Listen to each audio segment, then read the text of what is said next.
This is the main building, right? Yes, this is the main entrance, main reception.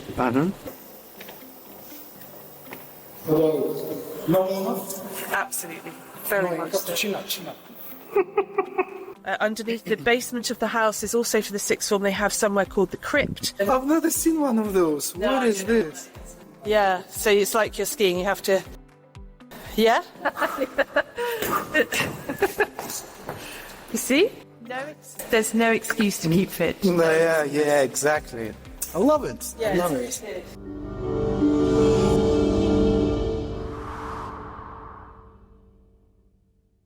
Hello, my friends, and welcome to the Maryadi channel, the best place to immerse yourself in international education. In this video, our fellow team member Adil from Maryadi continues his exploration of the best British schools, and today he's visiting the prestigious Rendcomb College, a renowned boarding school in Gloucestershire, UK. This 360 tour of the school will be guided by school's representative, Angela. Let's begin. Can we have a look what's there? Because, I don't know, it's amazing. Yes, we'll walk round this way first. This is the original terrace of the house. The house was built in 1865. Okay. And it was a family home. Okay. There's been a house here for about 1,000 years, a farm and a house here of some description, an estate. This house is just 150, 60 years old, something like that. But it was a family home till 1920, when the Wills family, who are a very famous UK family who were brought tobacco to the UK. Right. Those, based in Bristol. Tobacco race, isn't it?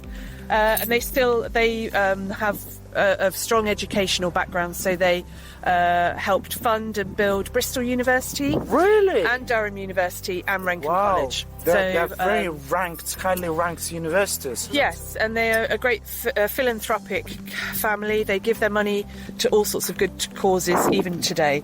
And Rendcomb is one of those charities that they support. The school is a charity. Okay. So the house hasn't changed much. Obviously, it was a beautiful family home for many, many years. 1920, it was sold to the Wills family to make into a school.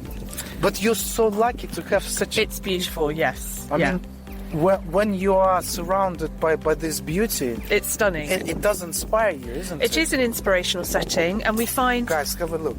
I'm just going to say, in these difficult days that we live in, and children who grow up in big cities with pollution and trouble and crime... difficult ways to live these days, and the children come here and they learn to love the countryside. The parents are attracted to Rendcomb because of its isolation, its security.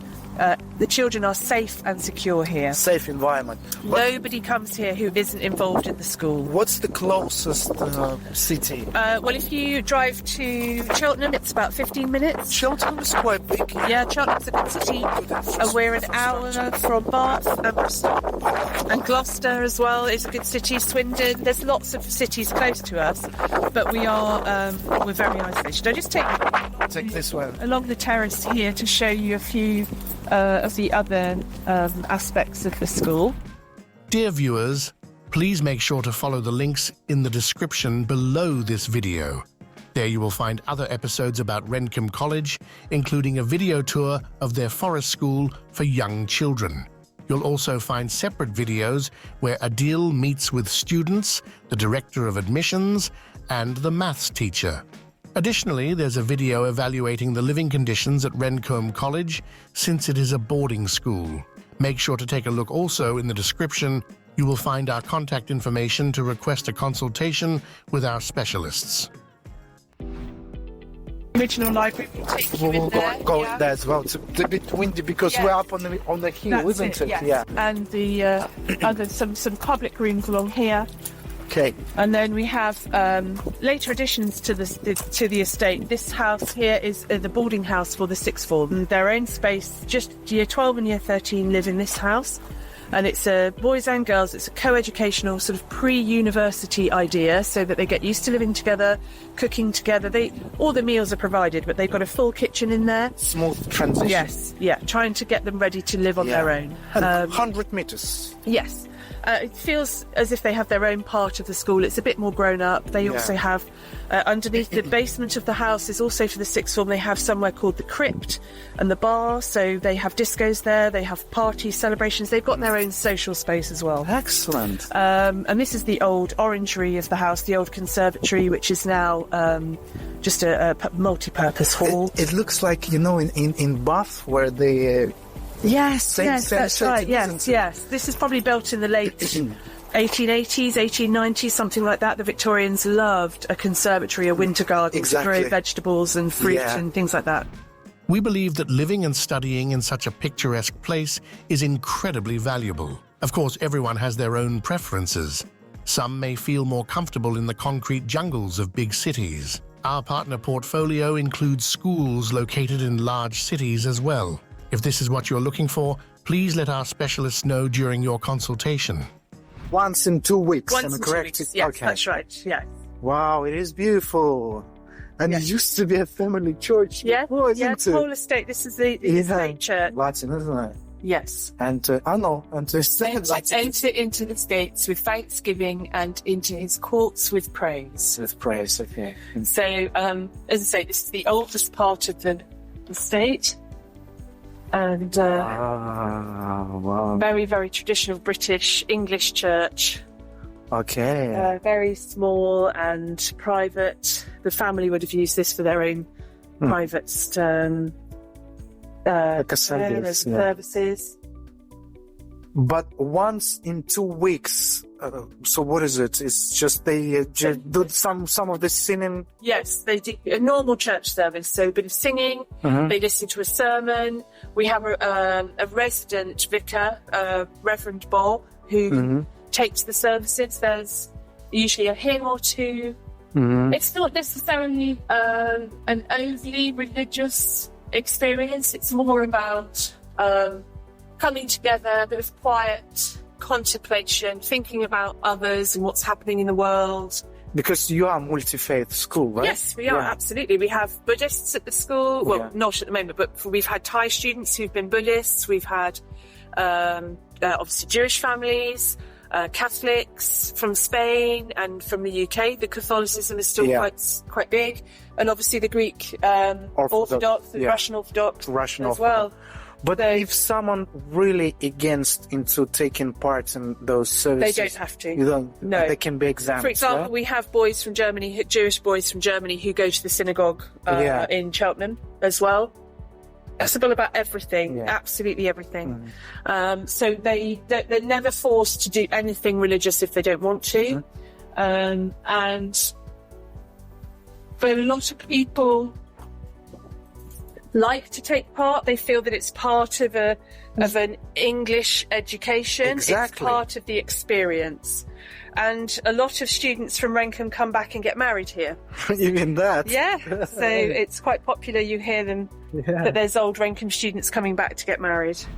Most traditional English schools, many of which have histories spanning over 100 years, are connected to religious institutions. However, they do not impose their religious beliefs on international students. You can be entirely confident about this. This is the main building. Yes, this is the main entrance, main reception. Okay. So this is where family visitors, staff, they come to school in the morning. You come to the reception and I'm saying the architects of those times, again. It's not just the beauty, it's a practical side to it as well. And this is the sort of epitome of Victorian wealth, and emulate Grecian, Russian, Roman, sort of the columns, the intricate carvings, and then stained glass. It all has quite a religious feel. So that's what they like. You feel yourself like noble here. Yeah. Can you call that? I'll do that walk, noble walk from the stairs.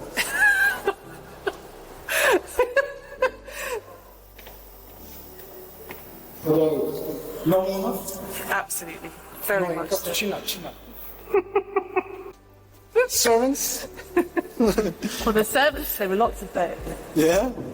That bell, to call the servant, that was useful. Please leave a comment under the video on whether Adil, while descending the stairs, looked like an English nobleman or not. Adil, originally from Kazakhstan, however, has been living in England for nearly 30 years now. He has 2 children who attend prestigious private British schools. Feel free to ask which schools if you're interested. In the meantime, let's check out the sports facilities at Rendcomb School.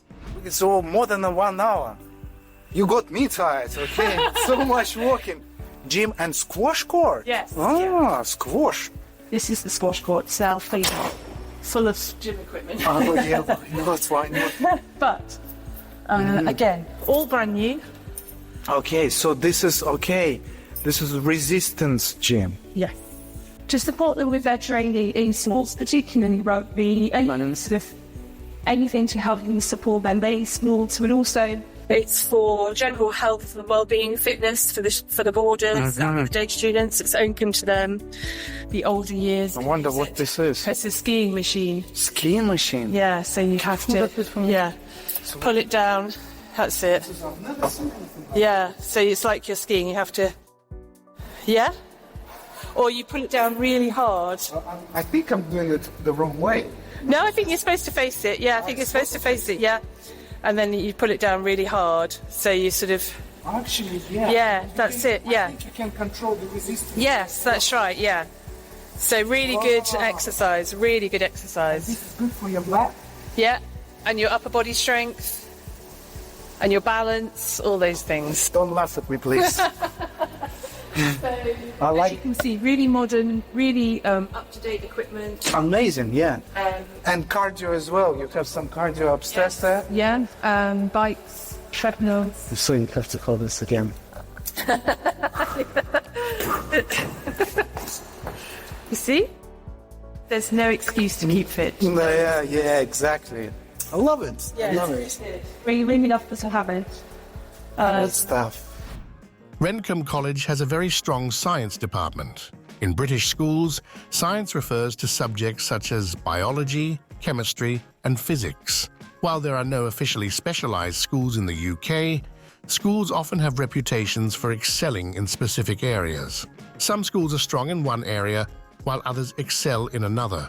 This information isn't readily available on the internet and is known only to specialists like us at Maryadi.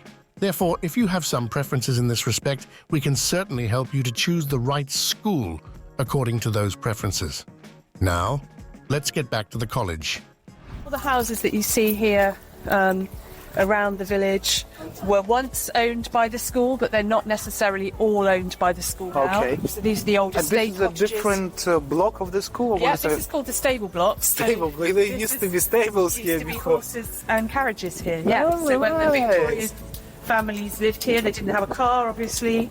So it was all horses and carts, horses and carriages. It's funny how some of the stables converted into... The stables, the Yeah. horses are still here. And the upstairs would have been the grooms' accommodation, so the people looking after the horses would have been upstairs. And you can still see where the carriages were kept in these carriage bays here. Yeah. Now, it's, What's that? Oh, we'll go there later. yeah, we can. Yeah, we're going there in a minute. Yeah, this is the now all classrooms. So it's basically science, maths, computer science, languages. Oh, you do computer science? Yeah, I'll show you. Not that many now. schools do this. So physics on this side, biology over here, and chemistry through here. Oh, some of the labs will be interesting to see. Yeah, all the labs have been done in the last 5 years, so they're gold standard of a theory area and a practical area, with lots of really, really modern and up-to-date equipment to aid them study. Wow. Hello. Yeah. This is Miss Ruston. She's just joined us this year. This is our chemistry teacher. Yeah, but what I like is that you have 2 separate areas, one for theory and one for practice. And as I understand it, the equipment that we have here is quite outstanding compared to some schools, and particularly for A-level students, is very good quality. And also it's really helpful for showing demonstrations. Yeah. So, you do the theory, and if you want a quick demonstration, you can show them. And normally it's good to have activities, during the lesson. So it's a little bit of talk, a little bit of understanding, doing it. And they don't all have to pack it all away and then go over there and then come back. It's really nice to have that flexibility. So much space and light, and it's just lovely. And as I say, I know that so many of our A-level students go on to study science-based things that science is really popular at A-level. And I can see that on our board you have some terms, some vocabulary, isn't it? Yeah, that's right. Starting with the Key Stage 3 students, but also a reminder for the students proper technical terms. Yeah. Technical terms. And you have a technician? Of course, it's Matt. Pleasure. Yeah, Hi, Matt. So you do... You, of course you... School secretly. So you prepare the lesson for experiments, yeah? Yes. Okay. Yes, we've got a special little cupboard just down there. Yeah. So what is happening in the next lesson? Sounds looks compound elements, mixtures and compounds. So they've got. Is it safe for me to touch? Iron and sulfur. I'm not going to be poisoned, no? Okay. Okay. To see that it is a compound, not just a mixture. All right, nitrogen. Sulfur and iron. And iron. So you can mix them beforehand. You can use a magnet to separate it. So that's just a mixture. Can I ask you? Sorry for interrupting. Can I ask you who actually created this? The periodic table. Oh, no. You mean Mendeleev? Yeah, Mendeleev, Russian scientist. Yeah, but. Yeah, but you know, in Russia, it's not called periodic table. It's called Mendeleev table.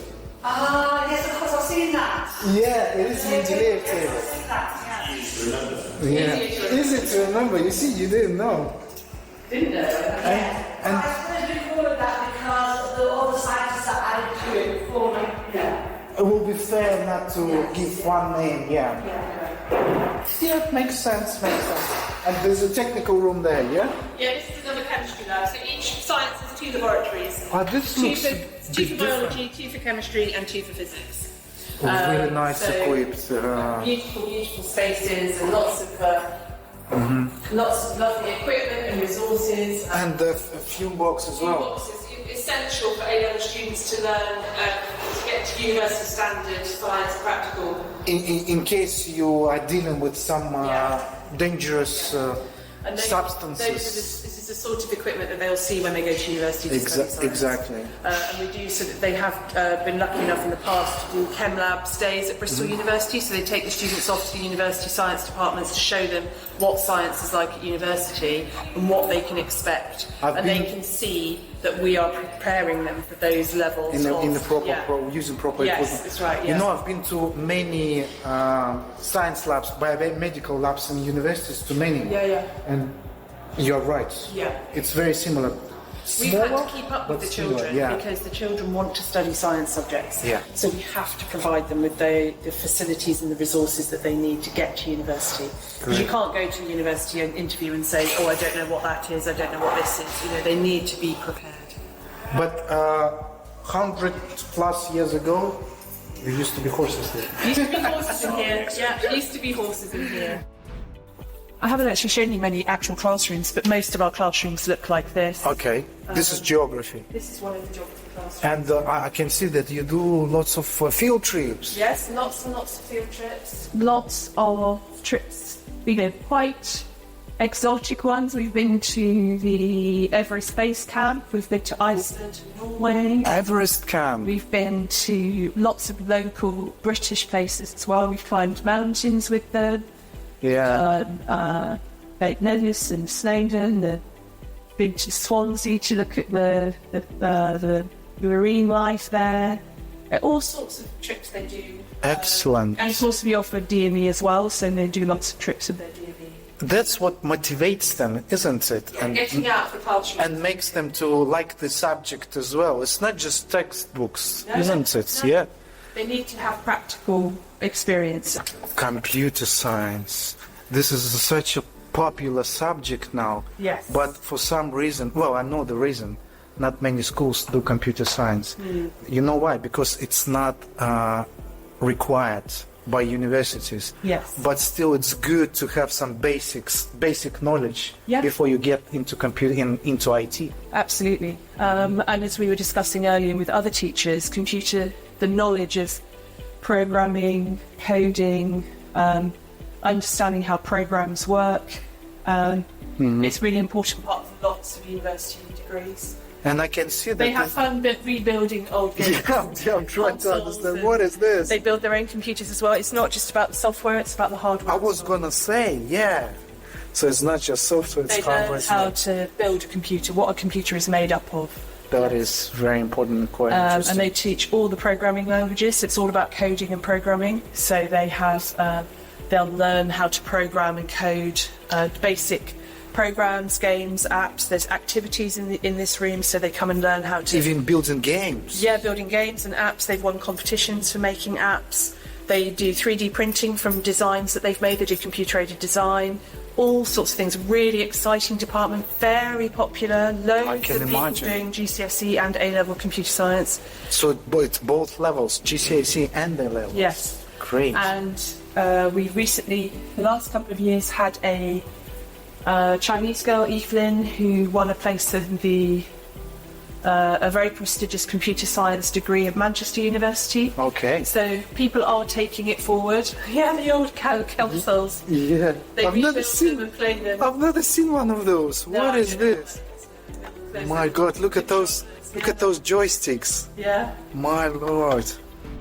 Well done. You watched this video until the end. At Maryadi, we know hundreds of educational institutions in England personally, not just from catalogues or educational fairs. We prefer to get to know schools, colleges, and universities by visiting them in person. Check out our YouTube channel to see for yourself. We will help you choose not only the right school, but also the right academic program and subjects according to your future specialization. We also offer career guidance for young people. Contact us anytime. At Maryadi, we're always here for you.